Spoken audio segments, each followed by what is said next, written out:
Hey everyone, it's the Kung Fu Genius, aka Alex Richter, and we have a new deal for Kung Fu Genius fans. If you go to citywt.com, you can buy any 2 of our apparel and get 1 free, and that includes the new City Wing Chun gym shirt like the one I'm wearing in the new color.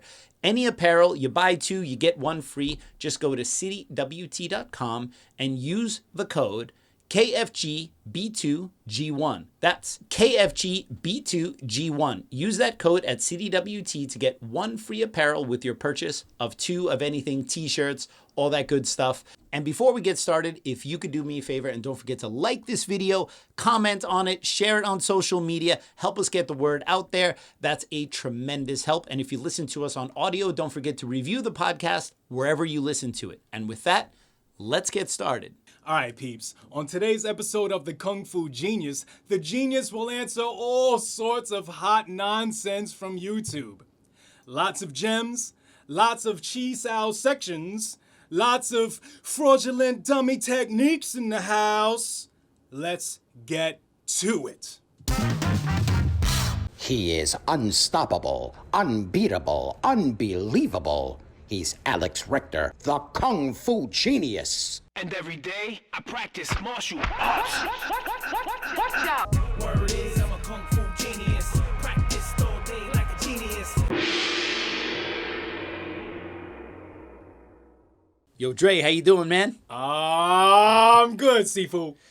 So we're kind of twinning today, in case our audience can't notice. Twinning and winning. Twinning and winning. So I like your shirt. I like your shirt too, except the way I'm sitting, I don't think anyone can see my shirt. I don't know about you. I think we should just... Yeah, you got boom, the slim bam. one. Here it is. Boom, boom, bam. There we go. There we go. We're Word sporting. is, I'm a karate genius. He is the Cobra Kai genius. Representing Breaking one bricks of the with hottest his shows in weenius. Netflix right here. That's what's up. That's what's up. Are you all caught up with Cobra Kai? All caught up. It's pretty Caught dope, up. right?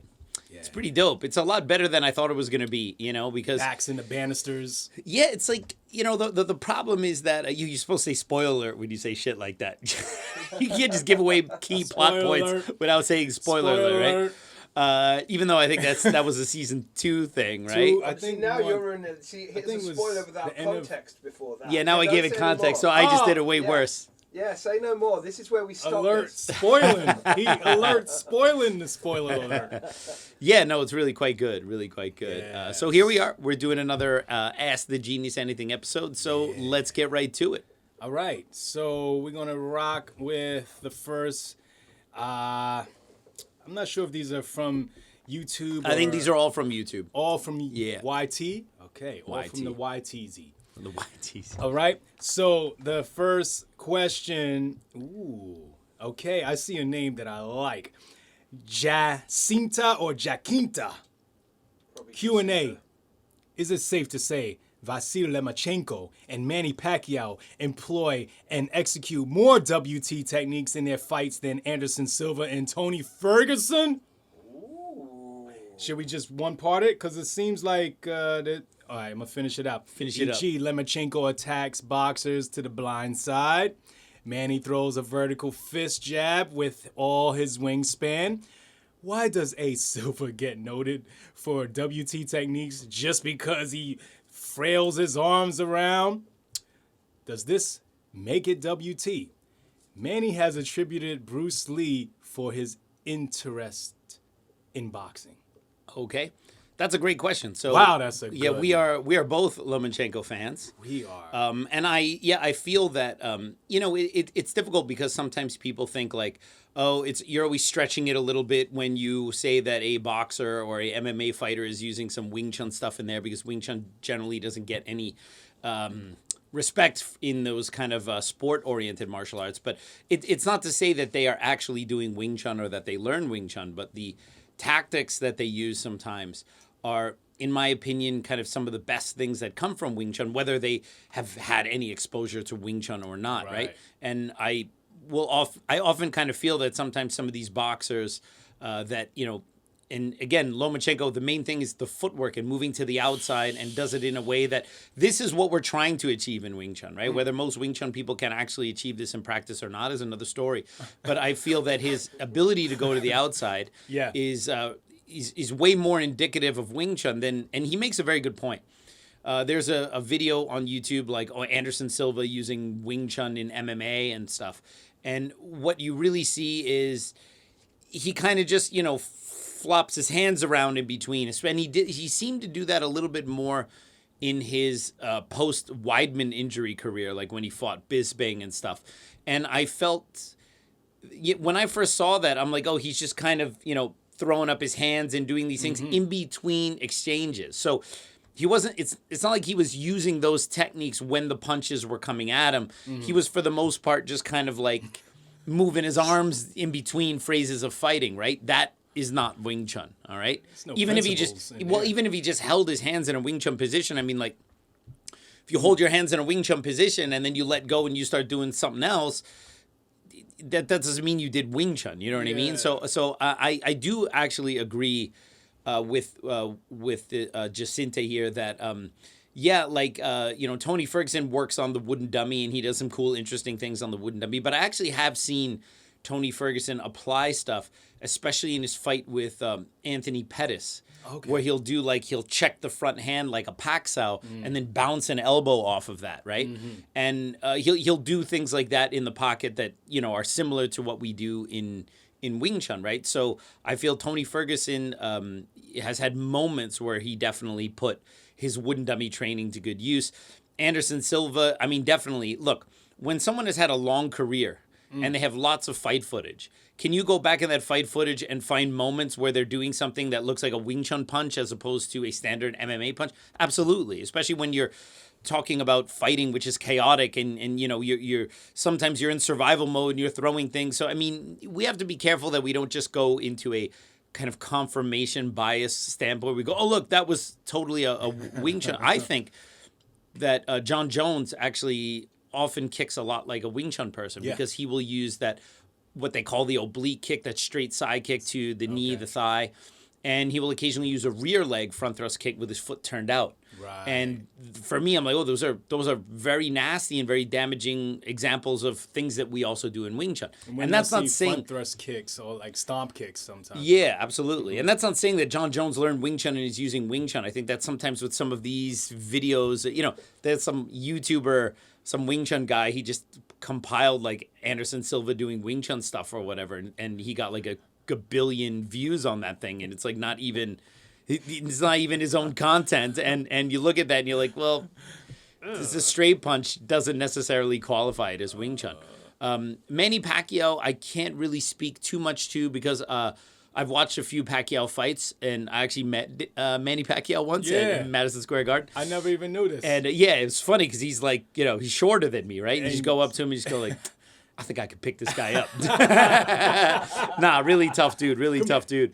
That was actually a great day. That day I met Manny Pacquiao, also met Freddie Roach, and I actually asked Freddie Roach who he thought the best boxer in MMA was. This was maybe back in 2016. Yeah. So I was like, hey, Mr. Roach, who do you think the best boxer in MMA is? What did he say? He said he thought it was Anderson Silva and GSP at that time. Of course, this is a number of years back. That I thought was really quite interesting. And then I also saw Teddy Atlas was there too. And so like I saw all these guys. I was like, wow. Tyson's arch enemy. And the way that I got into the press conference, like, wasn't the most legit. And then suddenly, like, I'm on there, like, talking to all these guys. That's a story for another day, by the way. So, never heard about this. So I agree. DC use some something. I can't remember what he did in the ring. Who? Daniel Cormier? Yeah. Yeah, I mean, you'll always see some stuff. I mean, look, there are only a certain number of ways you can use the body, right? There's a lot. Yeah, like a beauty, right? Interesting. This past weekend was the title fight: Israel Adesanya versus Marvin Vettori, and in that fight, Israel Adesanya used a fair amount. I was pretty shocked. He used a lot of vertical punches. He would move slightly offline, and he would use like a 1-2 and use a vertical combo, vertical punches. In fact, there was a breakdown I watched from the Weasel, who's a famous YouTuber who kind of breaks down MMA fights. And one of the still shots he used, like, I mean, there was Israel Adesanya in what looked just like a straight up chain punch position, hitting Marvin Low Vettori elbow. with a slight offlining movement, Some right? low elbow and action. I noticed that during the fight, but it happened so fast when you see it in a fight. I'm like, is he hitting with a vertical fist? And yeah, he was. So yeah, lots of examples of it, and I think it's always cool to see that. For me, I actually think using the tactics of Wing Chun. For me, that is more about Wing Chun than whether someone hits with a vertical fist or not. And again, I'm not saying these people learn Wing Chun and that's where they got it from, but I'm just saying, like, you see certain ideas there, simultaneous offense and defense, using the punches to defend incoming punches, hand checks and controls with simultaneous hits. You see that stuff more and more, especially in the clinch and the dirty boxing. Keep it dirty. All right, Herman. Alex, if... Oh, we're on first name basis now. Yeah. So it's funny with people you don't know. Alex, like, who? Like, it's Mr. Genius to you, sir. That's right, baby. Mr. Richter, if you're nasty. Yo. You know that quote, right? Oh, of course. Of course. Yeah, let's not talk about My that. ex. I mean, yeah. Oh, stop playing. All right. If a top 10 UFC fighter asks you to train him, train him or her Yeah. in Wing Chun, what concepts or training methods would you teach them, and would you take them on as a student? Side note, the fighter is open to learn with no ego or politics, and their usual training camp is already handled by their professional team and coach. Okay. So your teaching are purely to add their striking arsenal. Okay. Add to their striking arsenal, I'm assuming he's saying. Yeah, that's a great question. Because, of course, one of the things that we've seen in the past with MMA fighters when they switch camps or they switch striking coaches is sometimes you'll see a jump in skill. For example, when GSP started training with Freddie Roach, GSP said that he thought he knew how to throw a jab until he started training with Freddie Roach. And then he realized, like, he didn't, like, there are levels to everything, right? Yeah. And then shortly after that, he had that fight with Josh Koscheck where he just jabbed, for 5 rounds, jabbed Koscheck's face off and broke his orbital bone from jabs, right? And so there you see an example, especially, but GSP is a bit, in my opinion, of he's the exception because he's just such a phenomenal athlete and he's got such a good mindset for training and practice that he can adapt to these things. Other fighters that maybe don't have such a great movement background or ability to adapt, sometimes if they switch camps or they switch striking coaches, it can mess them up. Because suddenly, they're used to a certain way of moving and doing combinations and stuff. And then an outside coach comes in and is like, you can't step that way. That's going to get you. You got to move this way. You got to do that. Throws them off their game. And it throws them off their game because now they have to kind of learn a new way of moving, right? So it's the short answer. The short answer to something like this is you have to make sure that whatever you would show that fighter as a supplementary technical training or conceptual training, whatever you want to call it, has to be built within the framework of how they're already moving, because you don't want to say, okay, here, let me show you these really cool things that are going to change your basic operating system of how you would otherwise react to punches and kicks, because that's problematic. From a PC to a Mac. Yeah, that's the problem. Like, both systems work, but you can't suddenly switch over. It's very difficult, right? So this is a difficult question to answer for that reason, because it would depend entirely on the fighter. I would probably teach really simple stuff, especially stuff in the clinch. So one of the techniques that I found particularly useful in close range and in kick defense and things that, some of my friends who do other martial arts have also found are, these are like cool things that my buddies, I might teach them something like this, right?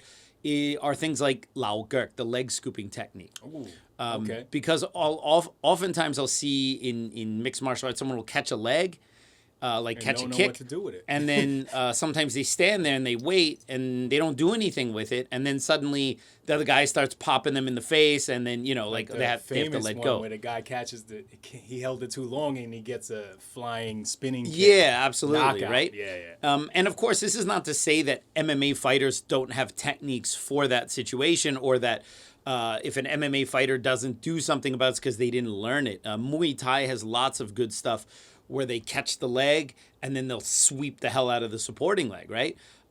We do that in Wing Chun as well, and we generally try to do it in a way where we don't get caught in a grab or something like that on the way down, although sometimes, obviously, that's unavoidable. So we have, leg catches with supporting leg sweeps that I think could be really beneficial. A couple of our basic Chigurk ideas. When you're in the clinch and you don't have use of your arms and legs are coming at you, like knees and kicks, different ways to kind of tie up your opponent's feet to put them in a bad position so you can counter. I think those would be really helpful. And I also think the way we do the elbows at close range, where you have a simultaneous control while the elbow goes over the top instead of just flinging the elbow kind of bare, I think those things would be helpful. So those would probably be things that I would focus on if an MMA fighter wanted to learn some things, and that would be my selection. And because I think that selection of techniques would not interfere with whatever their striking game plan is or whatever their grappling game plan is, right? If the person was a wrestler, I might teach them to take the supporting leg a little bit differently, because they might not mind wrestling on the ground, as opposed to if the person was more of a striker, might want to focus on the details so the person can't pull guard or pull you down or something like that. But those would be a couple It will things I'd do. seamlessly fit into their arsenal. Well, that would be the plan. That would be the goal. Okay. Next up, we got Dennis Duditz. Alex, I love your podcast. Thank you. Please tell us a little bit about the Hungarian WTO, please. We always have these questions, right? It's like, ask me anything. Like the last question about MMA, what kind of things do I do? Those are great things, right? Anything. But it's like, tell me your opinion on this person, right? How do you say any of these things without people getting pissed off or inflamed or whatever? So here's what I'm going to say. I am going to do what's known as a compliment sandwich. The compliments are going to be the bread. The criticism is going to be the meat. Okay. So I'm going to start with a compliment. All right. I have a little bit of meat, like a little bit of a constructive criticism in the middle, slice of meat, and then I'll finish with another compliment. one of them broke-ass sandwiches. Okay, so here's what I will say about the Hungarian Wing Chun organization, which we're talking about the Learning branch of his international Wing Chun organization, because Hungary, even though it's in Europe, is not part of the European Wing Chun organization, the EWTO. It's part of the Eastern European Wing Chun organization, and that historically falls directly under Grandmaster Leung Ting. So the big rumor is, while the EWTO, or the Western portion of Leung Ting's, it was a Western Europe, teaches the quote-unquote German program, the Eastern portion still teaches the authentic, real Hong Kong program. And I will tell you that's not actually true. That is just a perception, okay? What I have seen from the Hungarian students is they're very faithful to what Sifu Leung Ting teaches in the seminars. But that does not fully express everything about the Hong Kong system, particularly Gosao. All right, the Hungarians often do the sections very faithfully to the way they learn it in the sequences, but in the seminar, but doing the sections is not WT. Doing the sections is barely the skeleton of the framework of the basic version of the program. You actually have to learn how to use that, and you have Gosao and Dalatsao and all of these methods in there. And so I tend to push back a little bit that the Eastern European section of Sifu Leung Ting's organization is this like Hong Kong oasis in Eastern Europe. I don't really think so. But anyway, that is actually outside of my compliment sandwich, okay? So what am I going to say about the Hungarians, okay? I visited Hungary in 2007 for Sifu Leung Ting's 60th birthday. Oh, wow. And I came with Nicole and Mike Yan, right? Yeah. the Hungarians were unbelievably hospitable. Like, they took care of us from the moment we arrived at the airport. They brought us to the hotel. They took us everywhere. They are so sweet and so hospitable. And they were really, I mean, they treated us absolutely like VIPs. What could they do a little bit better? It's a little culty. Another nice thing to say about them. They work very hard and train really hard, and they're loyal. And that's all I'm going to say about that. Yes, sir. Yes, sir. All right. Next up, we got Simon Chiu. I have a question for you. What's your actual opinion on the Emin Bostepi versus William Chun? How dare you, Simon? How dare you? LOL. Only joking. Gets punched in the face immediately. Faked out again. But you can tell Simon really listens to the podcast. He's an avid listener. Yes. Actual question. If you had the chance to meet Bruce Lee for a brief moment and was only allowed to ask one question, what would that question be, Sifu? Why Betty Ting Pei? Nah,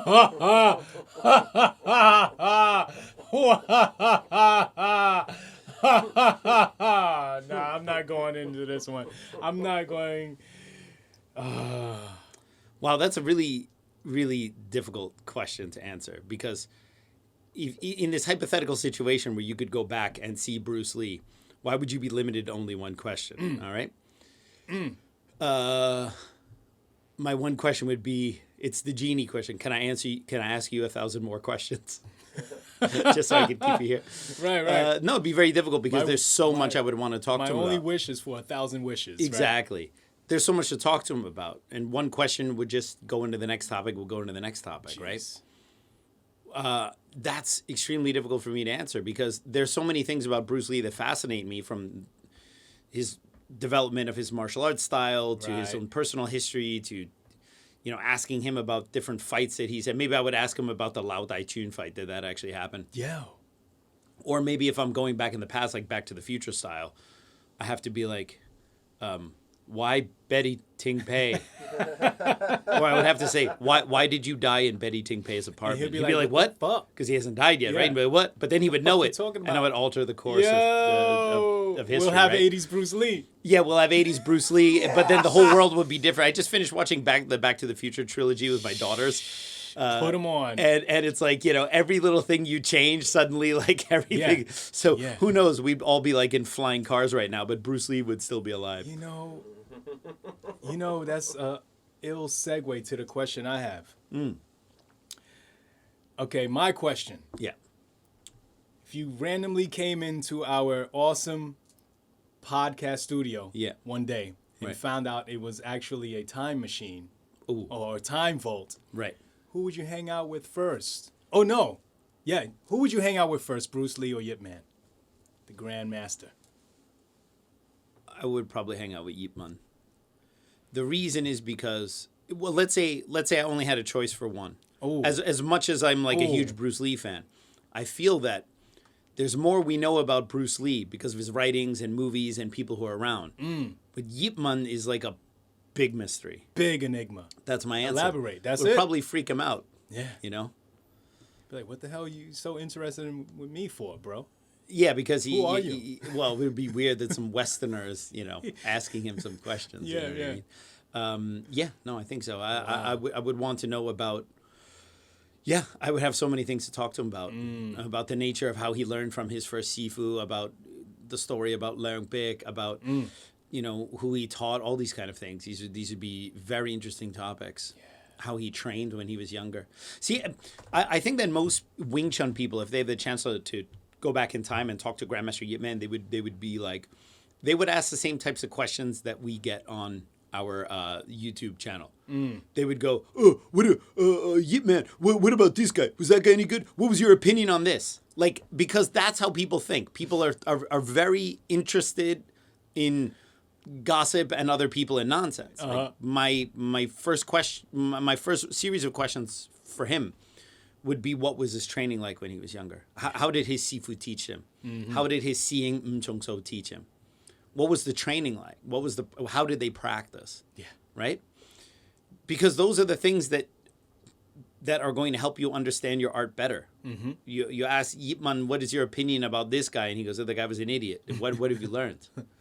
What have you learned? Right? Because you might also know that person too and not think, like, someone's subjective opinion about someone else doesn't really inform you about anything. You know what I mean?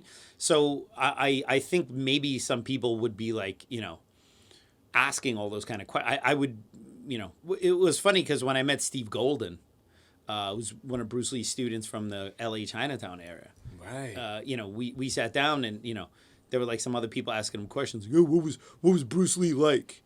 And like, oh, was he really that good? Yeah. And I was like, how did Bruce arrange the classes? So when the class started, what did he do? Like, did you guys bow in? And then did you do some drills? Like, how did he structure a class? That I want to know because that actually tells you something about how Bruce Lee taught and how he trained those guys. And I'll always remember, like, years ago when I started learning the long pole from Sifu Leung Ting, I went down to Texas, and there were a bunch of Sifu Leung Ting's senior students there. And these were guys who had, been learning from him for a very long time, and they'd supposedly already learned the long pole. We go out to lunch during the break. Yeah. And they go like, Sifu, what was Yip Man's long pole like? Like, was he good at the long pole? And like, and then and then Sigong, he's just like eating. He goes, yeah, he was good, and then he just keeps eating. Well, because I mean, what answer? What is he gonna say? No, he sucked at the long pole. No. No, he was good at the long. But here's the thing: either one of those answers doesn't tell you shit. No. Doesn't tell you shit. No. Okay, for me, it's like, hey, how did you learn this, or how did he teach this, or how did he explain this? Those are the things you want to find out. Was Bruce Lee really as fast as they say he was? Dude, what was it like doing Chi Sau with Bruce Lee? Was he technical? Did he explain stuff? Or did you guys just kind of, like, that's what you want to find. That's instructive. No, like, was he really that fast? I feel like that's the kind of nonsense a lot of people would ask, right? But that stuff's not important at all. Because whether you think someone is good or not, one is subjective, and two, doesn't help you understand anything. If you are a follower of Jeet Kune Do, and all you want to do is ask people who are with Bruce Lee if he was really good or not, how is that making you better at Jeet Kune Do? But that's what most people ask. Wing Chun, it's the same thing. All right? How does knowledge or confirmation or reconfirmation of someone saying, yeah, he was really good, he was really fast, help you stop someone from punching you in the face? It doesn't. No. People need to ask better questions. All right. With that said, Miguel C. in the house. Another great episode, Sifu Alex. Props. I like that. Thank you. I had a question. Still have a question. Still, since just a moment ago? Yeah. I have a question. Still have a question. I know that you did full-time training at the castle, and I think you mentioned that they no longer have that course available. So, is there a school that has a similar full-time training program in the U.S. or Hong Kong? Thank you. Big fan. I think I know where your answer is going to be. Well, then you should answer it. Oh! No, I'm just kidding. That's actually a bad idea. Don't let me answer questions for you. You could barely ask them, let alone answer them. I'm struggling. Don't let you out in public. Yeah. I'm the dog that runs out at the cars or tries to run out the cars and gets yanked by the leash. Yeah, pretty much. Yeah. But, that's all I'm good for. Even a broken clock is right twice a day. So, the castle was around, the Langenfeld Castle, I believe the EWTO, they got a lease on like one wing of the castle, I believe, in the very early 80s. They didn't have the whole castle. That's what a lot of people thought, like that the whole castle was owned by the EWTO. They had like a lease on a wing of the castle because there were other businesses in there as well. I remember there was like an art business in one of the offices there, and in the one of the towers. I think the people who are related to the person who built it were still living in there, right? So we had like there was a main training room, and then there was a smaller training room office like for private instruction, and then there was a courtyard where we occasionally go outside, and then upstairs was the office, right? And then I think in the mid 2000s, 2006, 2007, something like that, the Blue Bloods who owned the castle, they wanted to sell it. And I believe they even Blue Bloods, the royalty, because the Blue Blood, they're related to whoever. The castle's not very old. I think it was from the late 1800s. It's not like an ancient castle. It's not a very big castle. You can't compare it to like the Heidelberg Castle in Heidelberg. Like that's a real big ass castle. This is a much smaller one, right? This is like a house that Mike Tyson would own. Right. Back in the day, right? It's like some sprawling kind of thing, right? But it's not like a castle like. Gotta buy this castle real quick, Exactly. my guy. And the tigers around there, right? Why I got 6 tigers? I need 7. More of a list. Yeah. How does every Mike Tyson joke begin? By looking over your shoulder. All right, so can you imagine if you just did that horrible Mike Tyson impression only to turn around to find him standing behind you? That'd probably be one of the scariest moments of your entire life, right there. There's a great... And one of the funniest moments of ours. And for us, one of the funniest. Yo, did you see Dre's face? The fright. Yeah. The pure fright. There's a great video of Eddie Murphy and Mike Tyson on like the Oscar floor accepting or giving an award, and Eddie Murphy just imitates Mike Tyson in front of him. No kidding. And Tyson is just like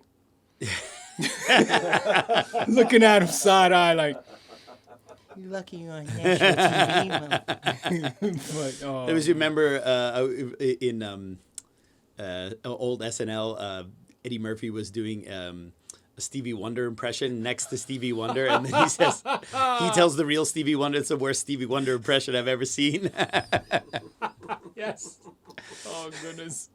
So anyway, I think in the mid 2000s, the Blue Bloods wanted to sell the castle, and I believe they even made an offer to Sifu Kanspek to buy it, to just like buy it outright. Wow. And I believe he considered it, but then ended up not going for it. And then they moved the trainer academy into Heidelberg proper, which is like the next closest actual town. I mean, the castle is technically in a town called Wiesenbach, but Wiesenbach has the population of 2 of the amount of people who are in this podcast studio right now. So you can't really call it a town. There was one restaurant, a pizza restaurant. That was it. A pizza restaurant. Pizza restaurant. That's where we it was like literally the only place we could go to during the break if we didn't bring our own food. You had to ride down the hill on a bike. You had to drive there because it was like through fields and stuff. Oh, so then they moved the trainer academy into Heidelberg itself. And then so it's still there now. So the headquarters is still in the same area that it used to be, but now it's like in a kind of more standard brick and mortar location. And I believe that you can still do full-time training there. All right, I believe so. But it doesn't have the same feeling as like the castle, right? Now, of course, here in New York, we have, and for many years have had classes all times of the day. We have lots of people who come from all over the world to come here and train and do intensive courses. We're kind of negotiating now about buying a place in let's just say in the South. I don't know. We don't know where that's going to be because the market is a little bit difficult right now. Either it's going to be in South Florida or maybe Georgia or something like that, where our friends from all over the world. Because one of the issues we have here in New York is people come from all over the world and they come to our ITC, which we're going to have, which is an intensive training camp. We have that every year. It's a week long, and we have other of these kind of things. People come all the time just to train or do private lessons or whatever with us. And but one of the issues for some people, depending on where they come from, it's very expensive to stay in New York. They can come and do the training with me, but you're staying in a hotel for New York for 1 week. It's like, this is like pretty expensive, right? Yeah. And like, to be honest, to stay in a hotel for a week is way, way, way more than like what an apartment costs here. And it's very expensive to have an apartment in New York. So it's understandable. So that's why we're trying to come up with a cheaper option. But that would not be for like a group class. That would be for private students. So if people want to come and they want to do like a 1 week or 2 week or 3 week intensive course where they train with me 5 hours a day, you basically have Sifu on demand. We may have very soon a location in a sunnier part of the U.S. where people can fly there and they can train with me, and then they can go back and we can do courses and things like that. So that's on the horizon. We'll talk more about that when that comes. But even in Hong Kong, they didn't have full-time training. I mean, the Hong Kong mother school, so to speak, they just have a normal class schedule, and so you can't really go there and train 6-7 hours a day. The castle was pretty much the main option. First like and OG only. full-time training. Yeah. Wow, dope. Mm-hmm. All right, let's get to the next question. Shadowmancer. Great Q&A. Thank you. Love the show /podcast. Me too. I love the slow Slow mo. show/podcast. Slash. Had to throw slash in there every chance I get, Question. I wondering if you know anything about how Leung Ting developed his program and the system over time. How it changed from the 70s through to the present. Mm-hmm. When he introduced the Chi Sau Sections, etc. Keep up the great work, guys. Big love from HK. Awesome. Great question. So the Leung Ting program, his Wing Chun program, is probably one of the most misunderstood and misinterpreted because of the Chi Sau section. So for people coming from outside of the WT world, in the 70s, because of the massive success of Leung Ting Wing Chun in Europe, they had to find a way to kind of codify this massive curriculum of Chi Sau that we have in WT. All right, so there's a pretty robust curriculum in the Leung Ting system, because we don't just do like a couple Chi Sau drills, like, okay, here's Pun Sau, here's Lap Da, here's a couple moves here, a couple combos here. Okay, now go just slap the shit out of each other until you figure it out. As you often see in some of the interpretations, there's an entire methodology of you learn the forms, especially Siunam, Tao, and Chamkyu, which is the foundational forms. And then you learn through these, I'm going to use the word sequences, but I'll explain what that means in a moment, how to actually apply these different movements in the form in a Chi Sau context with a partner. And it's done in a regimented way so that all the students can learn all of the same stuff in theory.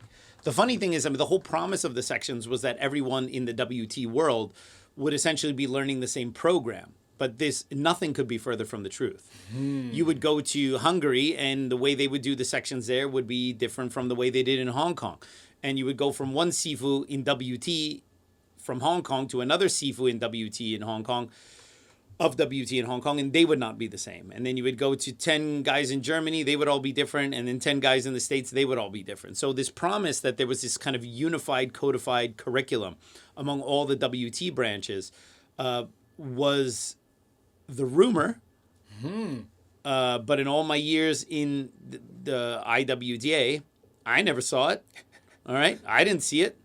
Okay? Because the way all the Sifus were teaching was different. Now, that's okay, because, that point is okay, because every Sifu, every instructor is going to teach things according to their experience, their background, their understanding. They're going to put their own stamp on it. Yeah. It's impossible to get around that. You cannot teach something the exact same way you learned as your instructor unless you are just a robot or an idiot. There are people who feel, okay, yeah, I show the drill, I teach it in the same way that my Sifu taught me. Okay, yes, maybe, but you still use slightly different words to explain stuff. The fact that your body type might be different from your Sifu means the expression of that is going to be a little bit different. So it's more than normal that you're going to see different expressions of the quote-unquote same curriculum, right?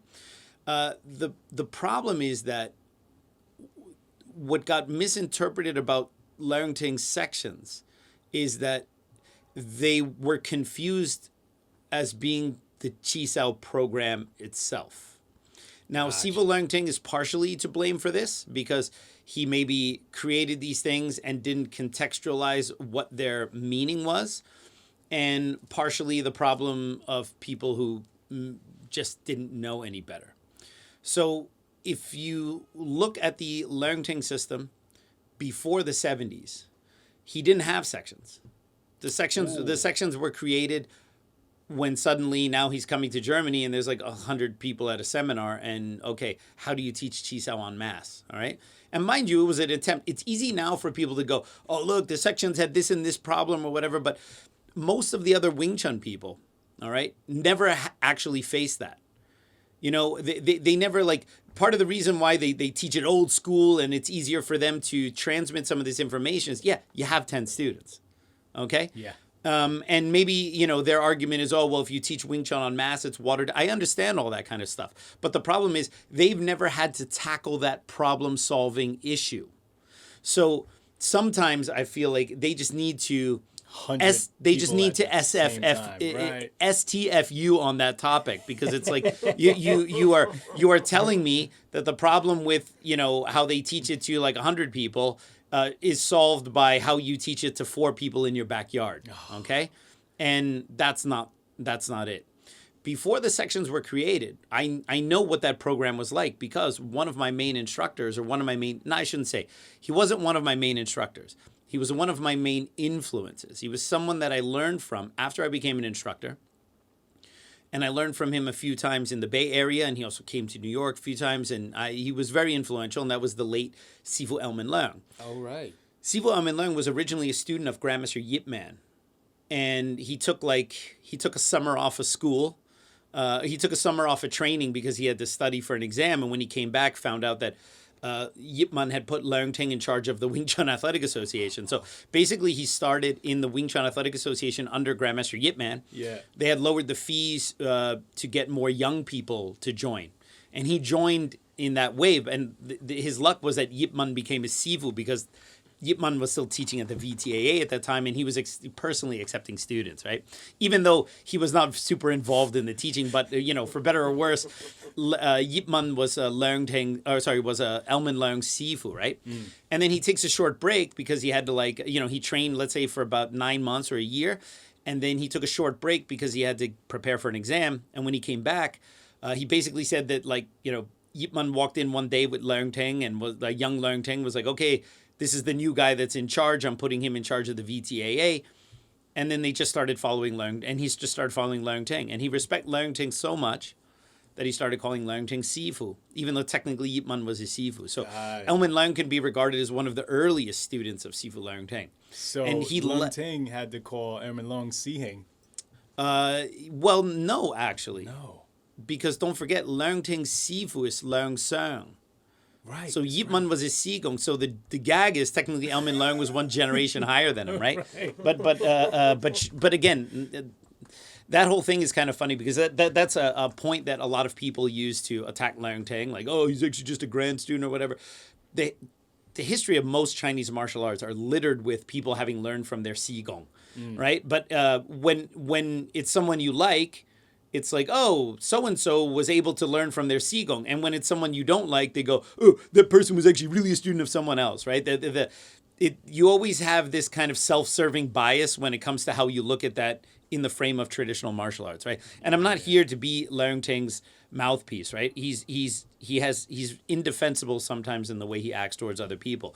But sometimes it's very clear that which many of the Wing Chun Kung Fu brothers accept in other students, or even in Yip Man, they don't accept in Leungting because maybe they don't like him or something like that, right? And so you see it, and it's like, okay, well, you know, they're actually quite hypocritical on this point, because Dang Sang, you know, one of my favorite, you know, guys to talk about, this gangster cop detective guy, right? If you talk to most people in Hong Kong, most people will say, yeah, Dang Sang was a private student of Yip Man. And Yip Man was his Sifu. But you know what? Originally, Yip Man was not his Sifu. Okay? Dang Sang was a great grand student of Yip Man. He wasn't even a grand student like Leung Ting. Tang Sang, when he started Wing Chun, started learning from a guy named, I believe his surname was Wong, could be Wong Chiu, but I'm not 100%. I think it was Wong Chiu. All right. Wong Chiu was one of Leung Seung's students. So that meant that Tang Sang Si Gong was actually Leung Seung, which would make Yip Man like his great grandmaster. But because of Tang Sang's position, he was a very influential person in Hong Kong. He was able to learn directly from Grandmaster Yip Man, and Grandmaster Yip Man accepted him as a Todai. Mm-hmm. And no one blinks an eye on this. All right? Right. Leung Ting was a grand student of Yip Man and always called Yip Man Man Gong, which is like Si Gong. Never said he was his Sifu. Mm-hmm. And he gets nothing but shit for it. All right, so that's what I mean. Like there's nothing but double standards going on, and the number of people within WC who originally learned from someone else shortly and then switched to Yip Man, and I'm not talking about WT. I'm talking about even famous people. All right, no one bats an eye. Because if you don't like the guy, then suddenly it's an issue. If you like the guy, then you talk about what a great honor it was for them to become so-and-so's disciple, right? Okay. So they're all hypocrites on this point. They all are, all right? So anyway, what was the question? I totally forgot.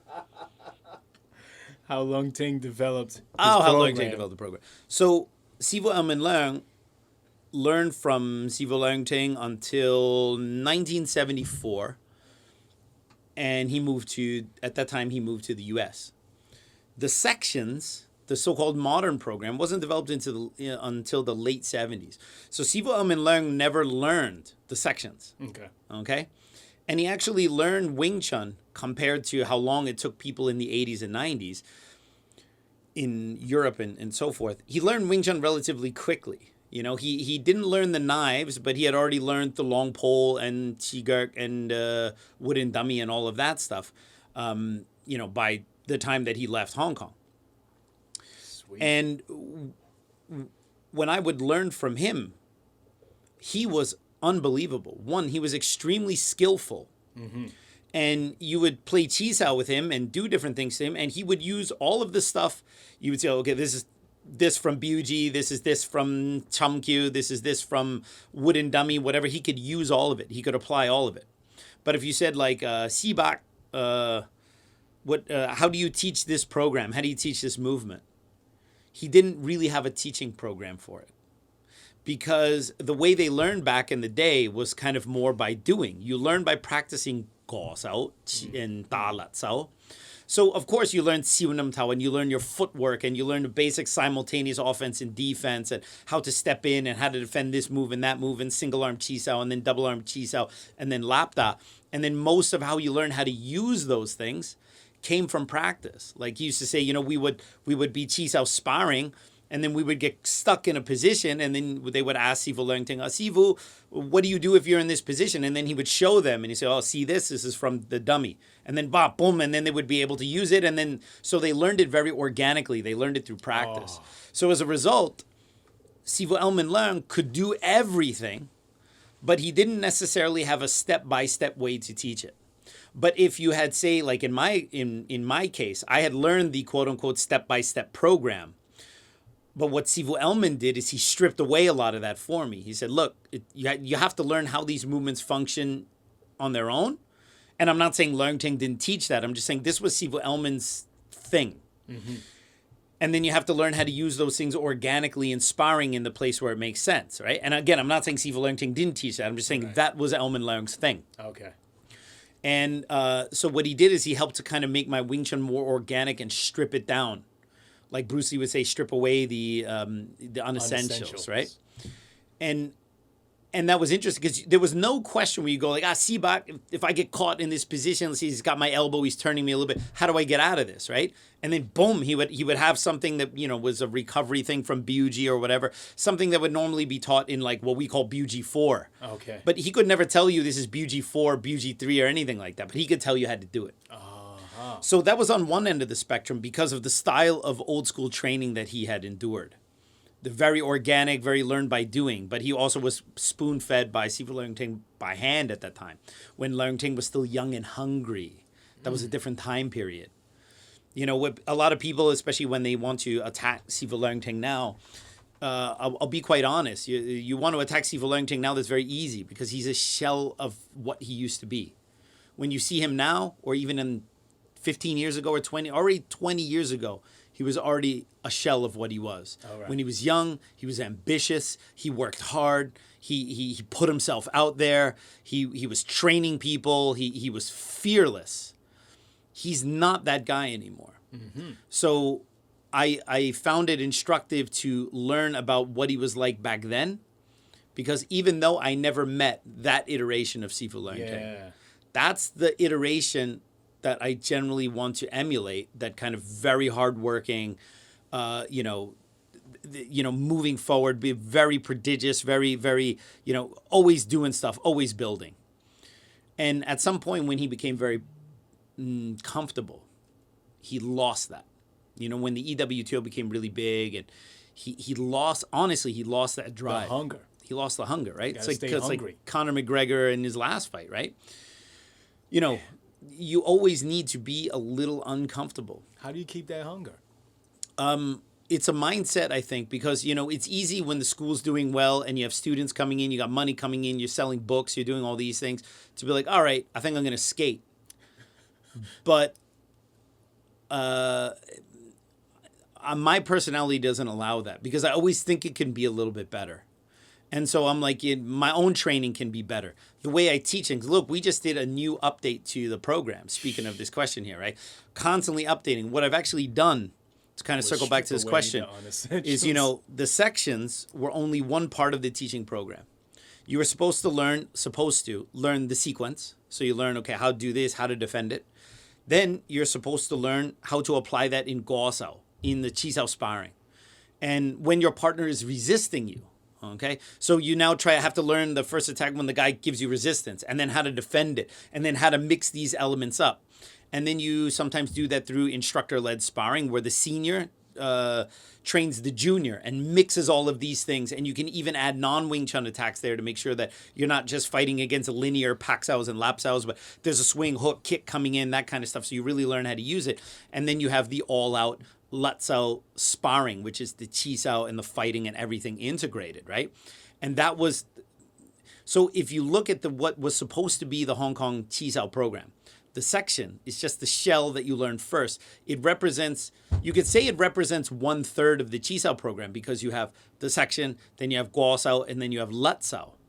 But that's just because you have 3 different things. I wouldn't even say the section is 1/3, because that assumes that all 3 of those, that pie is sliced 3 ways evenly. Nah. The section is 10%. Slither. It's a slither. It's just, look, I can give you an attack like this. You can defend it this way and then do this and then learn this, okay? Do that a couple times. Now we're going to actually put that, we're going to go to the lab right now, and we're going to test this with a little bit of resistance, all right? And then what if the guy does this and guy does that? The problem is that for many years, most people only learned the sequences, and then they would always futz about the different variations. Because, oh, no, you got to open with this way you do the first attack. No, it's with a turn. And then what happened was everyone started arguing about the versions of the sequence, and the sequence literally is not even the Chi Sau program. And then so now sometimes I have to suffer listening to people who criticize WT, say, oh, those guys are just doing sequences and sections and stuff like that. And I go, no. I learned from Sifu Leung once I was an instructor. And I will tell you, the sequence was the least important thing that was focused on, especially when you train with the other Hong Kong trained instructors. I learned from Sifu Carson Lau. He was my supplementary instructor from Sifu Leung. I can count on one hand the number of times I ever did sequence with him. Right. It was always sparring in Guo Sao. All right? So the problem is sometimes people go like, oh, the Leung guys or ex-WT people are only doing this wishy-washy looking Chi Sau, whatever. It's like, dude, I'm sorry, you haven't even dipped your balls in what WT is, and you're criticizing it based on a complete misrepresentation that the sections are even remotely important. You know where you almost never saw the sections trained? Hong Kong. Hong Kong. When I would go to Hong Kong, when I was in the IWTA and go to instructor class and things like that, we never worked on that stuff. Always did other things. right? So that's why, like I said, I'm always hungry. I want to improve stuff, all right? We have now just made a huge update to the programs. We now don't teach sections anymore at City WT. And actually, to be honest, we haven't taught sections for a long time. I already broke those down into skill-based drills, and those plop right into sparring right away, right? I've even refined it even more, where I feel that we actually now step further. We actually now have a structured version of the way people like Sifu Elman learned back in the day. Mm-hmm. You still retain that organicness, like it's organic. It's you can train it with pressure, and you can develop progressively. But there's still a progression step by step, so you know how to defend things, how to attack, how to do different things. Right. The problem was finding the balance. Learning Wing Chun began very rough and organic, and that is how most Wing Chun styles are, and that works when it's small.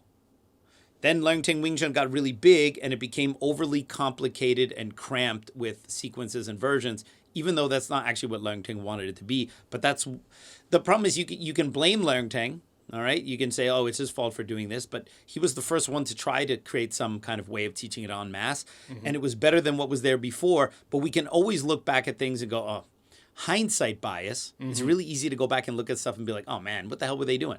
Yeah, but they were the first ones. You can now look at that and look at all the improvements along the way and see, like, isn't it obvious how much better this version is? Like people who would look at jiu-jitsu now and then look at an old jiu-jitsu demo and go, like, those guys didn't even transition this way into these arm locks. They were still doing it that way. How stupid is that? Yeah, you can say that now, 40 years later, standing on the shoulders of people who have developed it and refined it year after year after year. It's not my fault that people are misinterpreting a 40-year-old progression that they never learned correctly to begin with. And now they're trying to turn that into a straw man argument. So it's safe to say that my Qigong, Kernspec, learned it the organic Hong Kong way. And I don't know. I later had to implement. Well, they were the ones that created it because, let's be honest, I mean, the success of Leung Teng's Wing Chun was Western Europe. It wasn't the States. Didn't have that many students here. Right. So he was part of the development of that, right? But yeah, he would have learned it in a more organic way before, right? But I can't speak for how people learn things or didn't learn things. So okay. Anyway, that's all I can say about that. So we got TK. Do you still practice your Cantonese and how?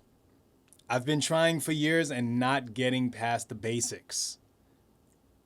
So that's a good question. I get asked this all the time. You know, in the old Dudes of Kung Fu podcast, I used to teach Sean. This is a two-parter, by the way. Yeah. But we'll get But I think the second question is different, right? Yeah.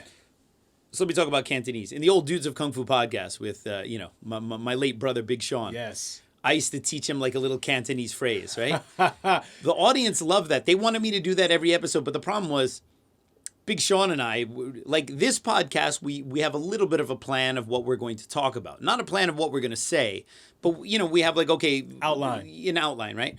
The dudes went like this, all right? We recorded usually we recorded on Friday, and then it came out, I think, usually on Monday. Wednesday, Big Sean would send me a text. Are we recording Friday? And if he didn't send me a text, I would send him a text. Are we recording Friday? Yeah. Yep, we're recording Friday. All right. Normal time? Yep, normal time, 7. We would record our audio separately, and then we would splice them together. Because in the early seasons, for people who listen to our old Dudes of Kung Fu podcast, the audio was a little shitty in the first, because we were still figuring out how to do it. Right. And then I came up with this brilliant idea that I will use an audio recording program on my computer. He uses an audio recording program on his computer, and then we splice the two audios together. That way, we didn't have to go over the internet, because the problem is when you were doing it through like a Zoom or something like that, the Chop City. Well, yeah, but even if the connection is good, but you're still relying on the Wi-Fi connection for the audio, right? So we would record it straight in there, and then his son John would splice it together, and that's why like the last few seasons the audio was at least clean, right? And then but we would do the call over FaceTime. And I would have the headphones in here, and then I would have the mic into my computer, right? So I would be looking at Sean, and, it'd be 7 o'clock, and be like, hey, man, how you doing? How was your week? Good, yeah. Tough week at work because he would always bitch about commuting into the city. And I'm like, yeah, my commute was rough. It was like 19 minutes from the house to my school. I could play video games and listen to stuff on there, right? And then he goes, so what do you want to talk about today? And I'm like, I don't know. Did you get any questions in on the dudes page? Yeah, so one guy asked about this. All right, let's talk about that. You ready? Okay, let's go. Okay. That was pretty much every episode of the Dudes of Kung Fu, right? Sweet. And then he'd sometimes go, remember how you were teaching me a Cantonese phrase? Yeah, the audience really likes that. Don't forget to teach me something today, right? And then I'd be like, okay. And sometimes we'd record the episode and we would just get talking. And the episode, damn, I forgot. So then I would write it down. The next episode, okay, I would teach him something, right? We tried to make it a regular thing because the audience loved it. And when we would forget, the audience would get pissed off. Yeah. So we had this, I would teach him phrase, yamo gao choa, or a different way. He used that to talk shit to his Cantonese coworker and stuff like that. Yamo gao choa is what the hell, whatever, right? And, good fai ti la, hurry up, all these kind of things, right? And so the audience liked it, and then people wanted. And by the way, my Cantonese is not I'm not there are Westerners who live in Hong Kong who speak amazing Cantonese. Yeah, but I'm still order a tea. I mean, you've been to Hong Kong with me. I can you even order an iced tea. In Hong Kong. I can order some. I can order food. I can talk to these old seafoods. I can have basic conversations, right?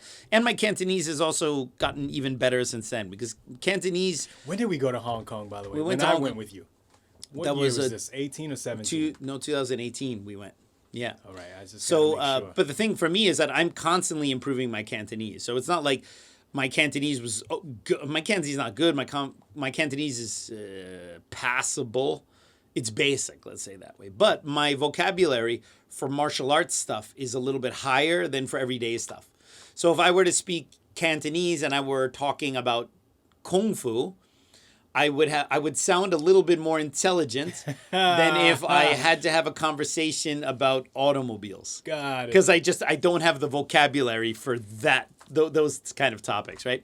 But for basic stuff, it's okay, and I continue to practice. So Cantonese is very difficult to learn because it's a tonal language, so you have to learn 6 tones. You have to learn the 6 tones, and you have to practice them, and if you get the tones wrong, you might accidentally like a jack. Yeah, well, you can say stuff you don't mean to say, right? And so you have to be very careful about those things. So so the trick is when learning any language, you have to find how you learn things best. And most people, when it comes to languages, it seems kind of dumb. It's just repetition and immersion. That's why people who move to a country and have to speak, they learn it because you literally have no choice. So if you really want to learn it, you have to carve out a portion of your day where you do it. I would recommend you do it 2 times a day, even if it's for a short time, because then you're not just doing it one time during the day. You do it, let's say, in the morning and then right before you go to bed. So you're spreading it out. You're spreading it out throughout the day. My recommendation for learning Cantonese is there are a couple podcasts that are really good. But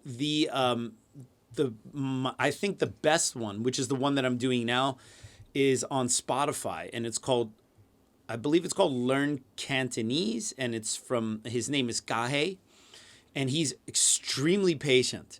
And he's got 90 lessons. 90 lessons is just the beginner course, and he's got an intermediate course and an advanced course, all for free on Spotify.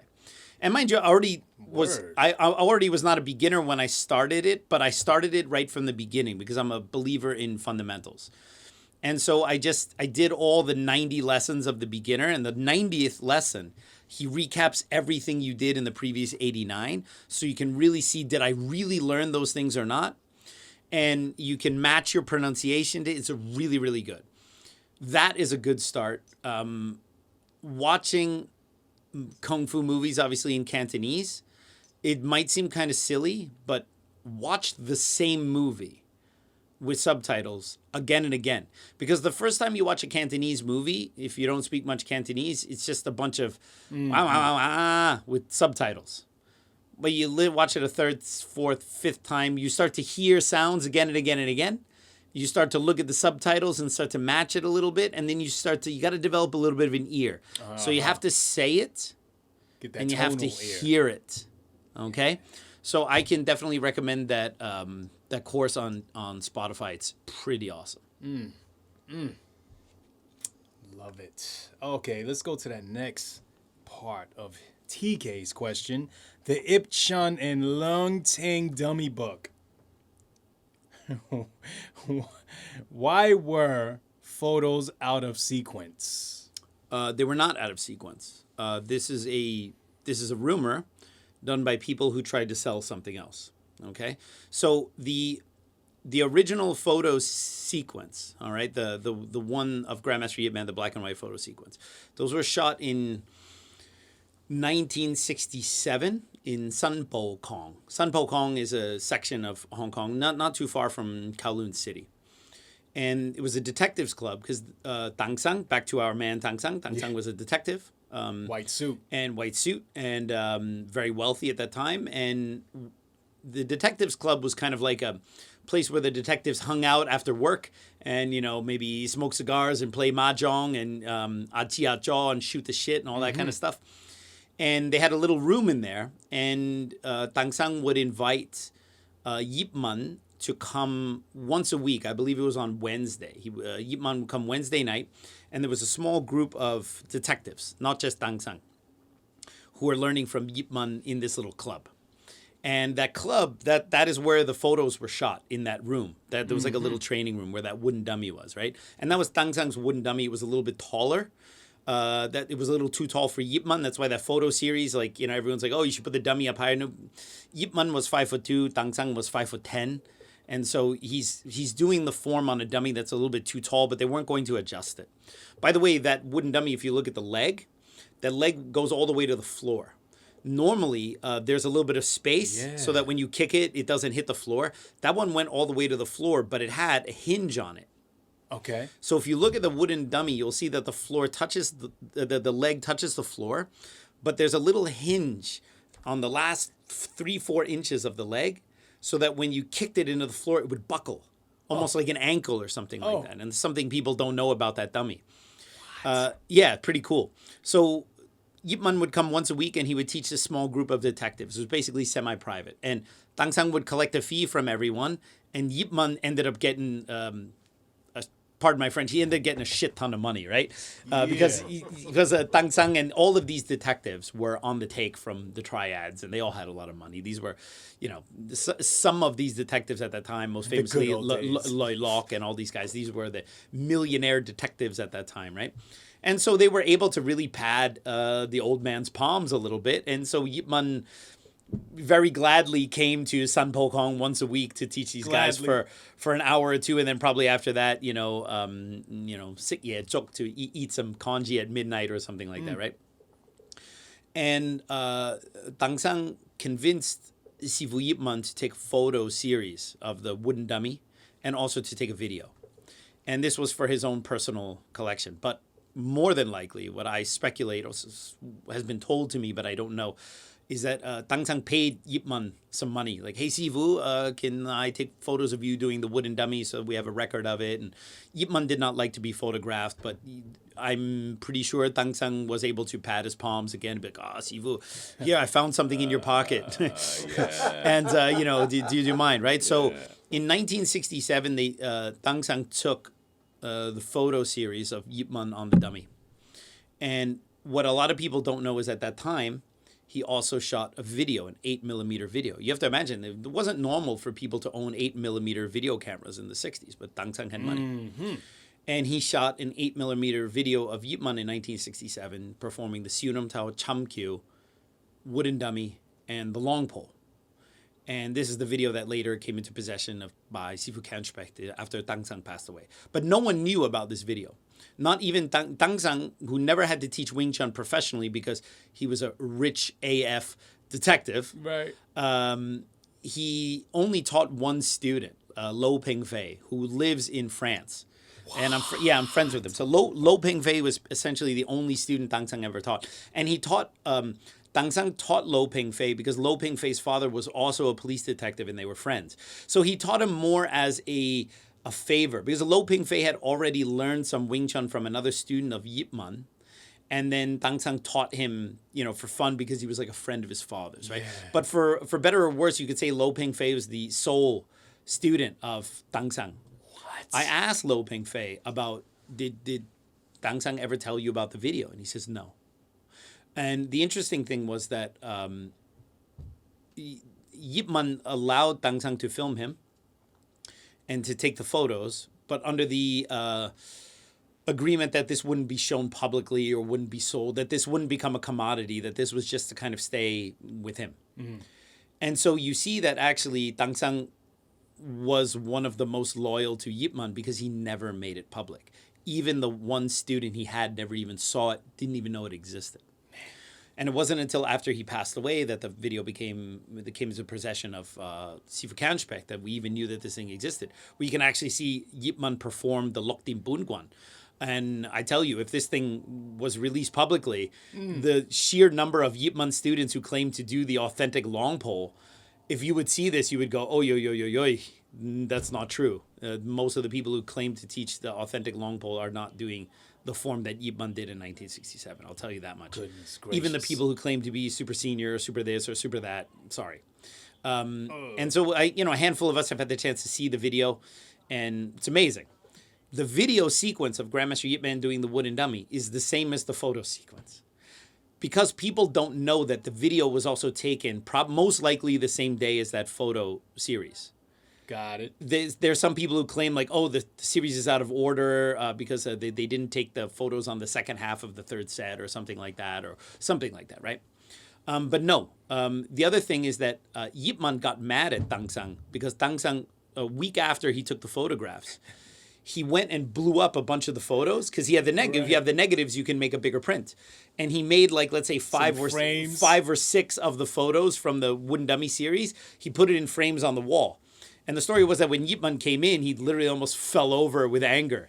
He was like, you're not supposed to put this here. The people are not supposed to see it. And he was like, he's like, take it down. F-bombs all over the place. And and he was so upset, he ends up taking the negatives from Tang Sang. And by the way, this is how Leung Ting got in possession of the negatives. Yeah.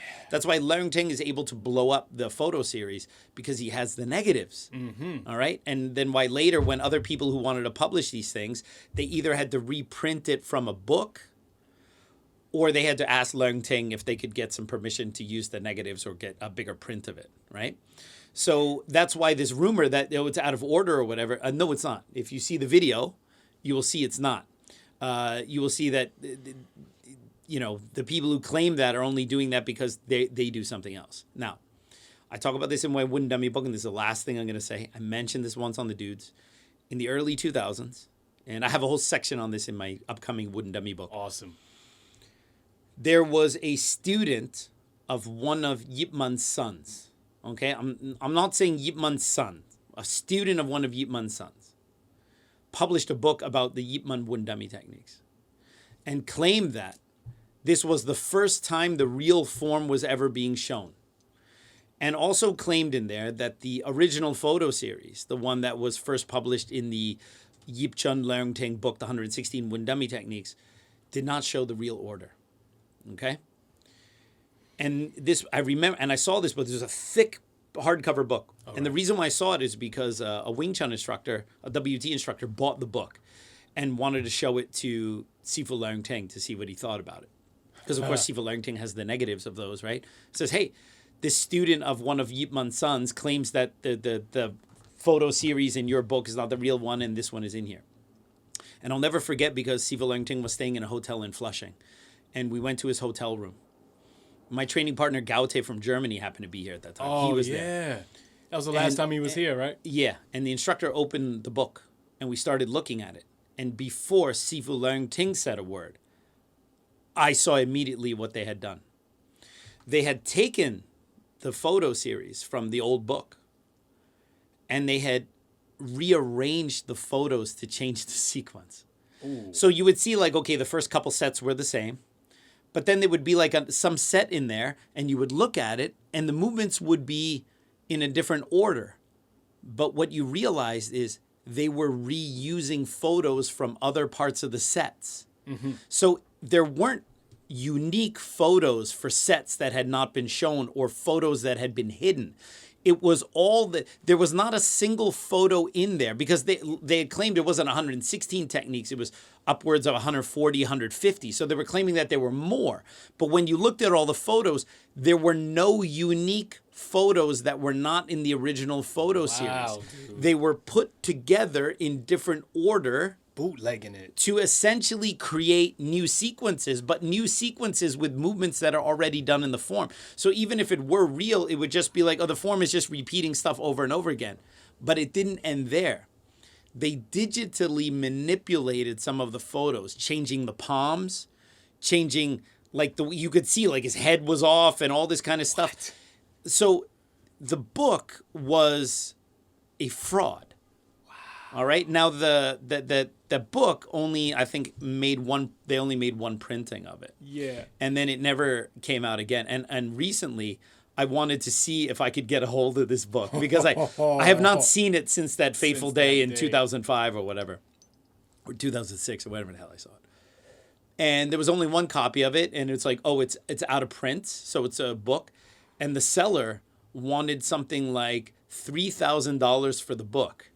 And I'm like, oh, man, that's crazy, right? But you know what the more insulting thing was?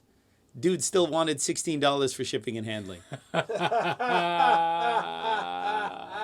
What a slap in the face for a fraudulent book. What? Yeah, I was happening? really shocked. I was really shocked because that was me back in 2005, 2006 when I saw that. And I immediately saw, I'm like, oh, these are just repurposed photos. That photo's digitally manipulated. And either way, all the new secret, never before seen movements were same movements as done before. It's like you mix one, you have sequence 1, 2, 3, 4, 5, and in the next one you have 5, 3, 1, 2. Yo. It makes no sense. So anyway, Damn. Botching up the alphabet. that's what's up. And that's all I got A, to B, C, D. And that's all I got to say about that. All right, guys, so I hope you enjoyed that episode. Let me know in the comments below what you thought about some of the things I said. And, of course, give me more questions to answer on future episodes. Don't forget to go to patreon.com/thekungfugenius to support us there for as little as $5 a month. You get episodes early and all sorts of cool extra stuff in there as well. And, as always, like and subscribe to The Kung Fu Genius and share it with everyone. And until then, I'll see you guys next time. Word is I'm a kung fu genius. Technique speaks for me, not lineage. Forget Jet Li, cause I'm the one. Many call me seafood, but to you I'm sea kung. And I produce masters. You surpassed us. Your kung fu stiffer than corpse and caskets. City Wing Chun is the house I built. Violate the gate and your blood gets spilt. Alex Richter, always the... All right. You got Oh, all we got 5 minutes until our... Yeah. Yeah. You got all three?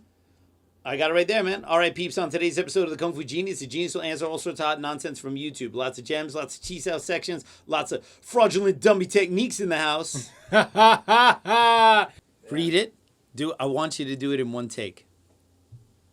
I think you can do it. I have confidence. All right, peeps. On today's episode of the Kung Fu Genius, the genius will answer all sorts of hot nonsense from YouTube. Lots of gems, lots of Chi Sau techniques, lots of fraudulent dummy techniques in the house. Let's get to it. Is that good enough? It was a little It was a little but- it was a little stumbly. Do it again, less stumbly. Almost. We'll make it a 2 take. Yeah. You didn't you do it like in 2 last time? Yeah, it was 2 last time. Yeah. All right. Lots so- of Chi Sau sections, Sections, I meant to yes. say. All right, peeps. On today's episode of the Kung Fu Genius, the genius will be answering. The genius will answer all He sorts. won't be answering us. Mother. 2 minutes, Dre. 2 minutes. We got our premiere in 2 minutes. Looks like we're going to be fashionably late to our own premiere. Fashionably light. It's the worst accent I've ever heard. That's worse. Yeah. All right, Dre. All right, peeps. On today's episode of the Kung Fu Genius, the genius will answer all sorts of hot nonsense from YouTube. Lots of gems, lots of Chi Sau sections. 1 minute, Dre. 1 minute. All right, peeps. On today's episode of the Kung Fu Genius, the genius will answer all sorts of hot nonsense from YouTube.